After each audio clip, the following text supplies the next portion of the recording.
kaydka raashinka qaranka ayaa la wareegtay deeqo raashin oo ay soo gaarsiisay dowladda Imaaraadka Carabtu. Deeqdaasi oo loogu talagalay in la gaarsiiyo dadka ay soo food saareen abaaraha ka jira Soomaaliland. waxaana la wareegidda deeqdan goobjoog ka ahaa xubno ka mid ah guddida abaaraha ee heer qaran. gudoomiye ku-xigeenka hay'adda diyaargarowga afooyinka ee kaydka raashinka qaranka mudane Faysal Jaamac Xawte oo deeqdaasi si rasmi ah ula wareegay dowladda Imaaraadka Carabta ayaa ka warramay xiriirka qotada dheer ee ka dhaxeeya labada dal ee Soomaaliland iyo Imaaraadka Carabta. waanu mahadcelinaynaa dowladda Imaaraadka Carabta waxay noo keentay mucaawimo iyo raashin kala duwan oo ay tamiska raashin ka kooban yahay oo dhan ka kooban markii koowaadna ma aha oo ay noo soo gurmato duufaantii sagar markii ay dhacday waxay nagu caawiyeen oo ugu weynaa diyaaradii ay nagu gurmanay duufaantii sagar iyo xeebaha Soomaaliland dowladda Imaaraadka noo keentay waxa kaloo ku xigtay diyaarado badan oo raashin oo ay noo keeneen maantana waa kuwa halkan maraya. taasi waxay ka turjumaysaa xiriirka inaga dhaxeeya dowladda Imaaraadka Carabta ee iskaashiga ku dhisan ee ganacsigu weheliyo ee diblomaasiyadda iyo siyaasaddu weheliso.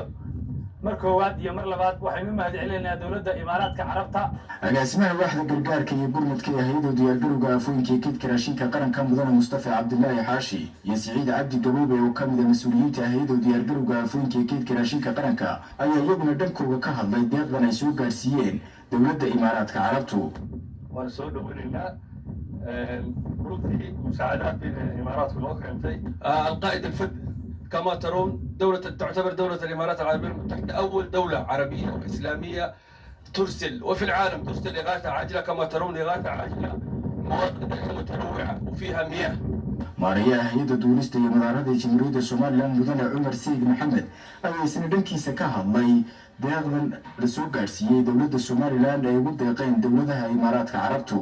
dhinaciisa isna waxaa ka hadlay oo ka warramay deeqdan ay soo gaarsiiyeen Soomaaliland safiirka dowladda Imaaraadka u fadhiya Soomaaliland Cabdalla Naqdi waxaana uu sheegay in deeqdani ay tahay mid hordhac balse ay sii wadi doonaan deeqaha kala duwan ay soo gaarsiinayaan Soomaaliland. ugu dambeyn wasiirka wasaaradda horumarinta caafimaadka jamhuuriyadda Soomaaliland kana mid ah xubnaha guddida abaaraha ee heer qaran mudane Xasan Maxamed Gaafadhi ayaa sheegay in dowladda Imaaraadka Carabtu ay tahay dowladdii ugu horreysay ee ka soo jawaabta baaqii xukuumadda Soomaaliland dirtay ee ku saabsanaa gurmadka taakulaynta dadka ay soo food saareen abaaraha ka jira guud ahaan dalka Soomaaliland. aad baan ugu mahadnaqaynaa.